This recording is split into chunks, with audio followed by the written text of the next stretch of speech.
Hello दोस्तों, आप सभी का हमारे चैनल पर स्वागत है। दोस्तों, आज की टॉपिक में हम आपको एक्सेल के 21 डेली बेसिस पे यूज होने वाले शॉर्टकट सिखाने वाले हैं। तो वीडियो काफी इंपॉर्टेंट होने वाली है, वीडियो को लास्ट तक देखें। चलिए एक एक करके शॉर्टकट सीखते हैं। पहला शॉर्टकट सीखने के लिए आ जाते हैं पहली शीट पर। पहला शॉर्टकट हमारा है control space bar. Control space bar का इस्तेमाल किया जाता है अपने टेबल्स के अंदर किसी स्पेसिफिक कॉलम को टॉप टू बॉटम सेलेक्ट करने के लिए। एग्जाम्पल के तौर पे अगर मैं ये सी नाम का जो कॉलम है जिस पे हमने कंपनी का नाम लिखा हुआ है, इस पर कहीं पे भी क्लिक करूं और कंट्रोल के साथ स्पेस बार प्रेस करूंगा तो आप देखेंगे C column from top to bottom select हो चुका है। कंट्रोल स्पेस बार का सिंपल सा इस्तेमाल है कि अगर आपको कोई कॉलम सेलेक्ट करना है तो आप उस कॉलम पे अपने माउस को रखिए, क्लिक कर दीजिए, कंट्रोल के साथ स्पेस बार प्रेस करेंगे तो वो पूरा का पूरा कॉलम सेलेक्ट हो जाएगा। अगला शॉर्टकट है shift space bar. Shift space bar से आप किसी एक रो को पूरा सेलेक्ट कर सकते हैं। एग्जाम्पल के तौर पे रो नंबर 8 पे हमने माउस की डिटेल्स रखी है और ये पूरा का पूरा मुझे सेलेक्ट करना है। मुझे यहाँ माउस रखना है और शिफ्ट के साथ स्पेस बार प्रेस करेंगे तो आप देखेंगे माउस का पूरा रिकॉर्ड, इनफैक्ट इस पूरे रो पर जितना भी सेल्स हैं वो सारे सेल आपके सेलेक्ट हो जाएंगे। तो कंट्रोल के साथ अगर स्पेस बार प्रेस करते हैं तो आपका कॉलम सेलेक्ट होता है और शिफ्ट के साथ अगर स्पेस बार प्रेस करते हैं तो आपका रो सेलेक्ट होता है। आते हैं नेक्स्ट शॉर्टकट पे जिसका नाम है control plus plus. Control plus plus का ये मतलब होता है कि अगर कहीं पर भी आपको कॉलम या फिर रो ऐड करनी है तो आप पहले उस कॉलम को from top to bottom select करिए कुछ इस तरीके से। उसके बाद कंट्रोल प्रेस करके प्लस प्रेस कर देंगे तो आपको एक नेक्स्ट कॉलम ऐड होता हुआ दिखेगा। आप देख सकते हैं यहाँ पे एक नया कॉलम हमने ऐड किया। इसी तरीके से अगर आपको कोई रो ऐड करना है तो उस रो पर आप इस तरीके से सिलेक्शन करिए। उसके बाद कंट्रोल के साथ प्लस करने से आप एक नया रो ऐड कर सकते हैं। अगला शॉर्टकट है कंट्रोल माइनस। जब भी आप कोई नया रो ऐड करते हैं तो कंट्रोल के साथ प्लस करते हैं। तो अगर कोई रो या कॉलम्स हमें हटाने हैं, डिलीट करने हैं, माइनस करने हैं तो कंट्रोल के साथ माइनस प्रेस करते हैं। जैसे मुझे ये कंपनी का कॉलम नहीं चाहिए, मैं सिर्फ item, quantity, price and amount रखना चाहता हूँ तो कंट्रोल के साथ माइनस प्रेस करने से वो कॉलम आपका डिलीट हो जाता है।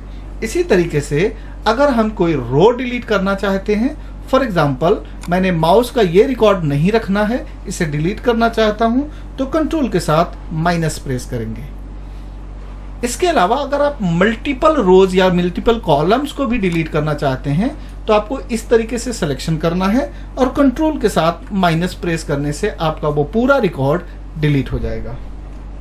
अगला कंट्रोल के साथ में टैब का इस्तेमाल।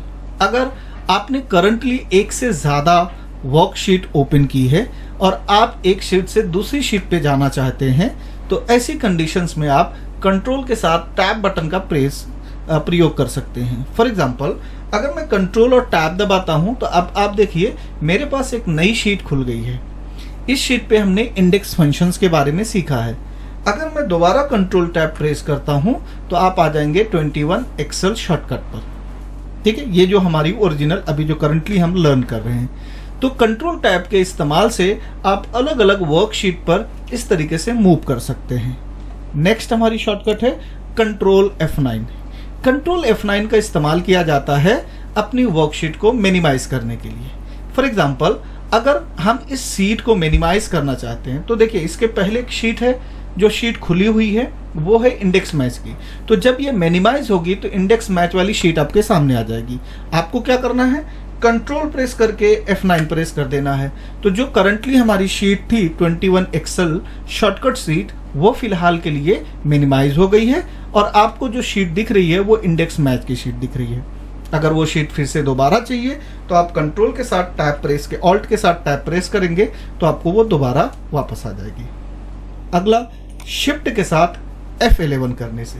शिफ्ट के साथ F11 करने से किसी भी शीट वर्कशीट में आप कोई एक नई शीट ऐड कर सकते हैं। एग्जाम्पल के तौर पे अभी जो हमारी शीट है वो है शिफ्ट प्लस F11, जिसपे हमने ये आइटम वगैरह यानी कंपनी नेम, क्वांटिटी, प्राइस ये सब लिया हुआ। अगर मैं यहाँ पे शिफ्ट के साथ 11 प्रेस करता हूँ, आप ध्यान दीजिए, शिफ्ट के साथ F11 प्रेस करता हूँ तो आपको एक नई शीट जिसपे शीट 4 करके ब्लैंक शीट आपके सामने दिखाई देगी। ठीक है, तो शिफ्ट के साथ F11 प्रेस करने से आप एक नई शीट ओपन कर सकते हैं, इसमें इंसर्ट कर सकते हैं।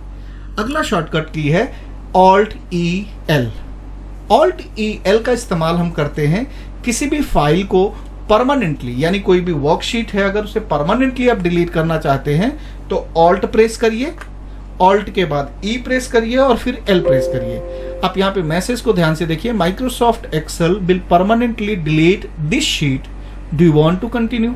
अगर आपको ये शीट परमानेंटली डिलीट करना है तो आप डिलीट पे क्लिक कर दीजिए, अदरवाइज कैंसिल पे क्लिक कर दीजिए। ठीक, अगर आप कोई भी शीट डिलीट करना चाहते हैं हमेशा के लिए तो Alt E L इस्तेमाल करके आप उस शीट को डिलीट कर सकते हैं। अगला शॉर्टकट है कंट्रोल पेज अप या control page down. Control page up और कंट्रोल पेज डाउन का इस्तेमाल करते हैं अपनी वर्कशीट में जो भी हमने शीट्स ली हैं उन शीट से एक आगे पीछे जाने के लिए। फॉर एग्जांपल अभी मैं हूं इस शीट पे और मुझे पीछे की तरफ जाना है शीट 4 पे, तो मैं कंट्रोल के साथ पेज अप करूंगा तो एक एक शीट में पीछे जाऊंगा, और अगर मैं कंट्रोल के साथ पेज डाउन करूंगा तो एक एक शीट में आगे जाऊंगा। तो आप अपनी वर्कशीट के अंदर जो भी शीट्स लिए हैं उन शीट्स में मूवमेंट करने के लिए आप control page up and page down का इस्तेमाल करेंगे। नोट करिए, कंट्रोल पेज अप पीछे जाने के लिए रहता है, पीछे की शीट पे ले जाएगा, और कंट्रोल पेज डाउन आगे की शीट पर मूवमेंट करने के लिए होता है। अगला शॉर्टकट हमारा है control shift L। Control shift L से हम अपने टेबल्स के अंदर फिल्टर ऑप्शन का इस्तेमाल कर सकते हैं, जिससे हम डेटा को फिल्टर कर सकते हैं। फॉर एग्जाम्पल ये मेरा एक टेबल है जिसमें हमने आइटम, कंपनी, क्वांटिटी, प्राइस और अमाउंट रखा है। अब यहाँ पे मुझे सिर्फ और सिर्फ डेल कंपनी का सारा डेटा देखना है। ऐसी कंडीशंस में हम यहाँ पे फिल्टर का इस्तेमाल करेंगे। फिल्टर लगाने के लिए आप अपने टेबल पे कहीं पर भी क्लिक कर दीजिए, उसके बाद कंट्रोल और शिफ्ट को होल्ड करके L प्रेस कर दीजिए। जैसे ही आप कंट्रोल शिफ्ट L प्रेस करेंगे तो आपके टेबल की हेडिंग पर आप जाके देखेंगे तो आपको एक फिल्टर जैसा ऑप्शन दिखाई देगा। यहाँ से आप क्लिक करें, इससे आपको यहाँ नीचे देखेंगे तो लिखा है सेलेक्ट ऑल, डेल, HP और लिनोवो। अब हमें क्या चाहिए था, हमें चाहिए सिर्फ डेल की इंफॉर्मेशन। तो जहाँ पे सेलेक्ट ऑल लिखा है उसे अनटिक कर दीजिए और सिर्फ डेल पे टिक कर दीजिए, ओके करिए, तो आप देखेंगे कि आपके पास सिर्फ डेल कंपनी का ही डेटा आ रहा है।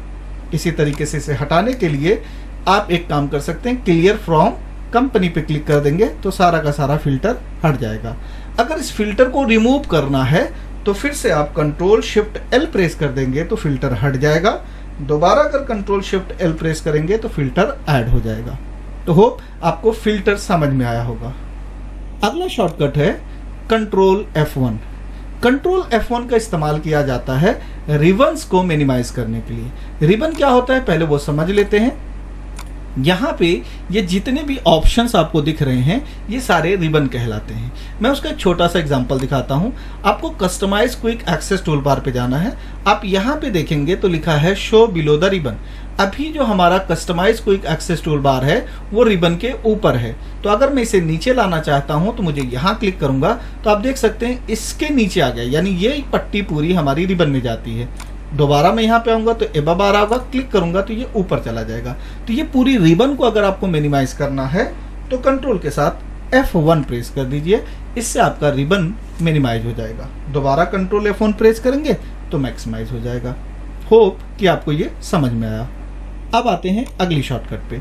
अगली शॉर्टकट है कंट्रोल F2। कंट्रोल F2 करने से आप अपनी शीट को प्रिंट कर सकते हो। फॉर एग्जांपल ये शीट पे जो भी डेटा है इस डेटा को मुझे प्रिंट में लेना है, प्रिंट आउट इसका निकालना है, तो हम सिंपली कंट्रोल के साथ F2 प्रेस कर देंगे। यहाँ से हमारा प्रिंट का ऑप्शन आ जाएगा। यहाँ से आपको क्या करना है, अपने डेटा को जिस भी प्रिंटर से आपका सिस्टम कनेक्टेड है वो प्रिंटर आप सिलेक्ट करिए, नंबर ऑफ कॉपी बताइए कि कितनी कॉपीज चाहिए और फिर प्रिंट पे क्लिक कर सकते हैं। तो कंट्रोल F2 से आप अपनी शीट पे रखे हुए डेटा को प्रिंट कर सकते हैं। अगला शॉर्टकट है Alt COA। कई बार हम ऐसे टेबल बना के रखते हैं जिसे सही से फॉर्मेटिंग नहीं की जाती है। एग्जाम्पल के तौर पे इस टेबल में आप देखेंगे कि टेबल की फॉर्मेटिंग सही से नहीं हुई है और मैं चाहता हूं कि इसमें ऑटो फॉर्मेट टेबल हो जाए। इसके लिए आपको क्या करना है, इस टेबल को सबसे पहले सेलेक्ट करना है। तो कंट्रोल के साथ A प्रेस करिए जिससे कि आपके टेबल का सारा रिकॉर्ड सेलेक्ट हो जाएगा। अब आपको ऑल्ट प्रेस करना है, फिर C O और फिर O प्रेस कर देना है। इससे आपको ऑटो फॉर्मेट आ जाएगा। यहाँ से जो भी फॉर्मेटिंग आपको चाहिए वो फॉर्मेटिंग चूज कर सकते हैं। फिलहाल मैं ये फॉर्मेटिंग चूज कर रहा हूँ, इस पे क्लिक करूंगा और फिर यहाँ पे ओके क्लिक कर दूंगा। तो आप देखेंगे मेरा टेबल पहले से बहुत ही बेहतर लुक में आ गया है। तो ऑटो फॉर्मेट करने के लिए टेबल पर आप Alt COA का इस्तेमाल कर सकते हैं। अगला शॉर्टकट है करंट टाइम के लिए। अगर आप चाहते हो कि आपके सिस्टम पे फिलहाल कितना टाइम हो रहा है या अभी कितना समय हो रहा है, इसको अपने सिस्टम में इंसर्ट करना है, तो आपको कंट्रोल और शिफ्ट प्रेस करके सेमीकोलन का इस्तेमाल करना है। मैंने यहाँ पे शॉर्टकट लिख के रख दिया है ताकि आपके लिए आसानी हो। तो कंट्रोल शिफ्ट सेमीकोलन करने से आप करंट टाइम अपने सिस्टम में इंसर्ट कर सकते हैं। अगला शॉर्टकट है करंट डेट के लिए। अगर आपको अपने सिस्टम में करंट डेट इंसर्ट करना है तो कंट्रोल शिफ्ट के बजाय सिर्फ कंट्रोल प्रेस करके सेमीकोलन करेंगे तो आपको करंट डेट मिल जाएगा। होप कि ये भी आपको समझ में आया होगा। अगले शॉर्टकट को कंट्रोल W से यूज करेंगे। मान के चलो कि ये वर्कशीट हमें किसी और नाम से सेव करनी है, किसी और लोकेशन पे सेव करनी है, तो आप कंट्रोल के साथ W प्रेस कर सकते हैं। यहाँ से आप देखेंगे want to save your changes to 21 Excel shortcuts file. तो अगर मैं यहाँ पे सेव पे क्लिक करता हूँ तो ये मुझे एक नई लोकेशन पर सेव करने के लिए देगा। फिलहाल ये ऑलरेडी मैंने सेव करके रखा है तो यहाँ पे कह रहा हूँ डू नॉट सेव। देखिए हमारे पास क्या हुआ, हमारे पास यहाँ पे टोटल अमाउंट आया हुआ है और इस टोटल अमाउंट में अगर मैं ये वाला अमाउंट डिडक्ट करके उसका एक नेट अमाउंट निकालूं, जैसे हम क्या कर रहे हैं कि सामान रखे हैं, ये कंपनी का सामान है, क्वांटिटी दिया, यहाँ पे प्राइस दिया और यहाँ पे अमाउंट दे दिया। अब यहाँ पे 150 का डिस्काउंट देना है इन सारे अमाउंट्स पर। 150 का डिस्काउंट देने के लिए आपको क्या करना होगा, मैं एक और सेल ऐड करता हूँ ताकि आपको और इजीली समझा सकूँ। अब यहाँ पे मैं नेट अमाउंट डाल रहा हूँ यानी आफ्टर डिडक्शन। तो अगर मैं यहाँ पे इक्वल टू करूँ और इसमें से माइनस कर दूँ इसको, अब इंटर करता हूँ तो देखिए यहाँ पहले वाला सही आया। 500 में से अगर आप 150 निकालेंगे तो 350 ही बचेगा। अब मैं इसे ड्रैग करता हूँ। अब ध्यान से देखिए, ड्रैग करने के बाद ये 3000 था और 3000 ही दिखा रहा है, इसमें कोई भी डिडक्शन नहीं हुआ। इसी तरीके से ये 3900 था, 3900 ही दिखा रहा है। क्यों ऐसा हुआ? क्योंकि जब आप इसे डबल क्लिक करेंगे तो आप देखेंगे आपका सेल जो 150 का था डिस्काउंट वाला, वो सेल नीचे मूव हो गया है, जबकि हमने ये 150 रुपया इन सारे सेल्स पर अप्लाई करना था।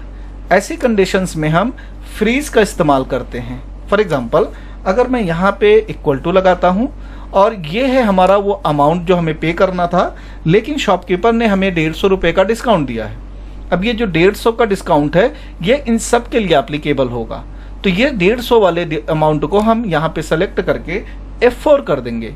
F4 करने से यहाँ पे आप ध्यान से देखेंगे तो रो एंड कॉलम के पहले डॉलर का सिंबल आ जाता है। अब अगर हम इंटर करते हैं और इसे ड्रैग करते हैं तो आप देखेंगे ये 150 सब पे अप्लाई हो जाएगा।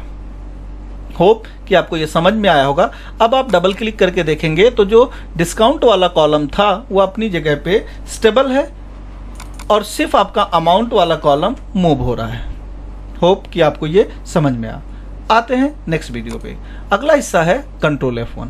कंट्रोल F1 का इस्तेमाल हम करते हैं किसी भी सेल में ऑटो फॉर्मेटिंग करने के लिए। फॉर एग्जांपल हम चाहते हैं कि यहाँ जो अमाउंट आया है इस अमाउंट के आगे RS लिख के आए।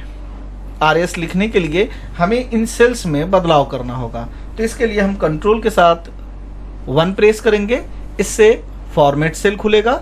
यहाँ पे हम कस्टम पर आएंगे और कस्टम के अंदर जर्नल को रिमूव कर देंगे।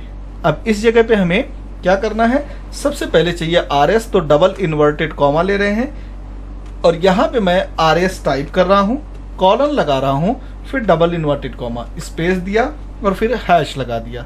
अब इससे क्या होगा कि यहाँ पे आप डेमो में देखिए 500 के पहले आपको क्या दिख रहा है, RS, यानी हमने उन सारे सेल्स में RS सिंबल्स ऐड कर दिया है।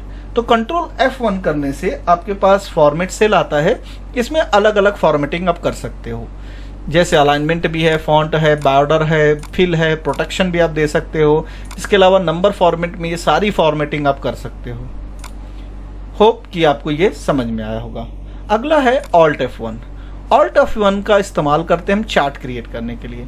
फॉर एग्जांपल ये मेरा जो टेबल है इसका एक चार्ट क्रिएट करके लेना है, तो मैं यहाँ पे Alt के साथ डायरेक्टली F1 प्रेस कर दूंगा, इससे मेरा चार्ट आ जाएगा। Alt F1। अब देखिए हमारे पास एक चार्ट आ चुका है।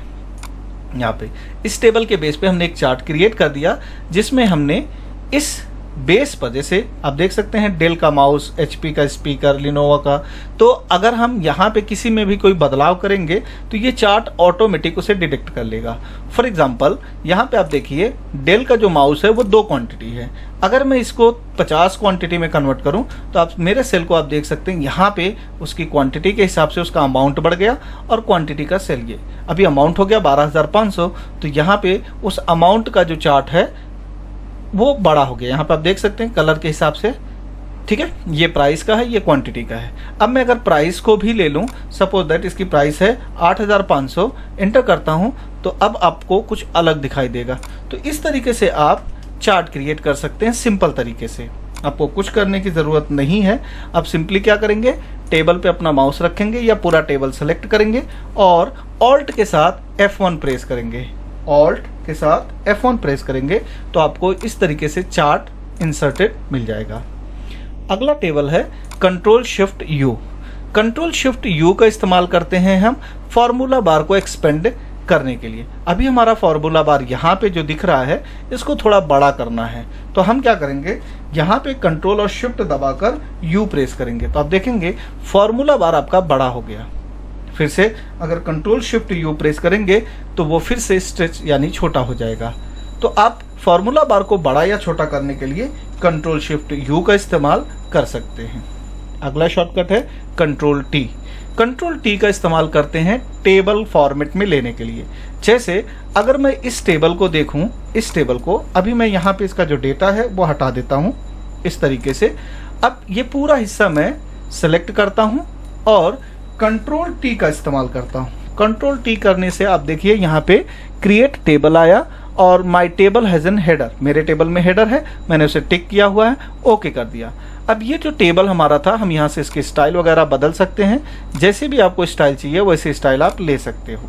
यहाँ से मैं अपनी फॉर्मेटिंग को थोड़ा चेंज कर देता हूँ, फिल्टर हटा दिया और यहाँ पे जो भी मैंने कलर लिया था उस कलर को भी चेंज कर लेता हूँ, समथिंग लाइक दैट। अब अगर मैं यहाँ पे कोई सम करता हूँ, जैसे equal to quantity into rate, अब आप ध्यान से देखिए यहाँ पे आपके सेल का एड्रेस नहीं आ रहा है, बल्कि उस सेल का एक स्पेसिफिक नाम हो गया @क्वांटिटी इनटू @प्राइस। अब जैसे मैं इंटर करूंगा तो आप देखेंगे टोटल सेल्स के अंदर हमारा जो अमाउंट है वो ऑटोमेटिक आ गया। अगर हम यहाँ पे कोई दूसरा सेल ऐड करना चाहते हैं, यानी कोई रिकॉर्ड ऐड करेंगे, तो भी ऑटोमेटिक वो हो जाएगा। तो किसी भी टेबल को आप डायनेमिक अगर बनाना चाहते हैं कि आपके टेबल में सब कुछ ऑटोमेटिक होने लगे, तो आप उसे कंट्रोल T से पहले टेबल में कन्वर्ट करिए। होप कि आज की ये जितने भी हमने शॉर्टकट्स सिखाए हैं आपको पसंद आए होंगे। अगर आपको ये वीडियो अच्छी लगी तो हमारे चैनल को सब्सक्राइब करें, वीडियो को लाइक करें, अपने दोस्तों में शेयर करें। अपना ख्याल रखिए, मिलते हैं नेक्स्ट वीडियो में।